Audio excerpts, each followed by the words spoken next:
housekeeping, sorry.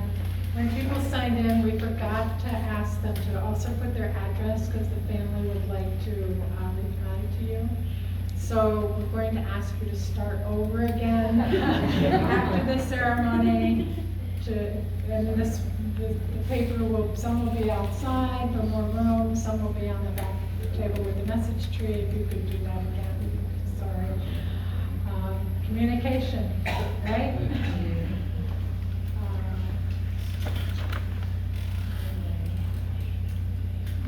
So I met Mieko-san in 2010 when Mieko was here, invited me to the installation luncheon, which was at the end of the year. And it was just, I was like, wow, and these are nice people, yeah, let's do it. So I speak today as a member of the Ikebana International Miami Chapter 131, as a student of Mieko Sensei, as her friend. And we all know she was very passionate about Ikebana, but she was really passionate also about our parent company, not company, but organization, Ikebana International in Japan, which if it wasn't for that organization, all the chapters around the world would not exist. So we are collecting donations in her memory, and in the program there's some information about how you can make a donation, and all donations will be collected and sent to II in Japan. So they say that each of us is filled with molecules of stardust. But few of us ever capture and channel the powerful creative energy that those stars contained, like Mieko Sensei was able to. Growing up in Japan, Mieko Sensei was educated in all the etiquette and training that was becoming for a polite and refined and polished woman. And this included the tea ceremony, special dances, and Ikebana. Although Mieko Sensei was very refined, she was by no means a wallflower. In fact, she competed in sports close to the Olympic level, so she was not afraid to share her dynamic personality in a big way. When she moved to the United States in the 70s, she was eager to share her Japanese culture with people who were captivated. And remember, this is the 70s, by her intriguing, exotic ways. This year, our chapter celebrates its 55th year. And for 52 of those years, Mieko Sensei was the driving force for its programming and growth. She was a perfectionist for getting the culture right.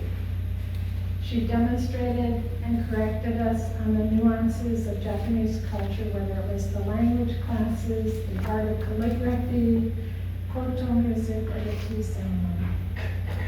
With tireless energy, oh my gosh, this woman had energy. She inspired and educated. However, it was through her Ikebana arrangements that people throughout Florida and beyond came to know her best. This is where Mieko's star power was magnificently on display. The tiny dynamo that she was took on the challenge of Miami's giant tropical plants, so different from the beautiful, deciduous, seasonal plants of Japan. For Mieko Sensei, sometimes the bigger the leaf, the better. You know? She saw beauty everywhere in nature, from the lush, verdant greens to the dry, twisted leaf litter on the ground. Yes, she could make exquisite, small arrangements. But I think her creativity really came alive when she was using tropical materials. She would twist and turn the palms. She would get them swirling around like they were flying. She would weave them together. She'd cut holes in them. And all together, when she put them together, the viewer would just stand still, just awestruck and drawn into her arrangement that was so unique. Yet within her magical transformation of all the plant material to something to a higher plane, she always held to the simple concept that all of nature could be represented in a single flower.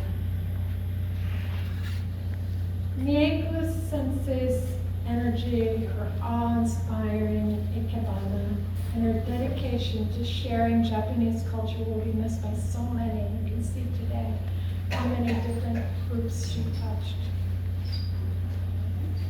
In some ways, I can't help but think that perhaps it was fitting that our beautiful star left this world to go into the next on 4th of July. I imagine her being carried away on the pyrotechnics of sparkling bits of light.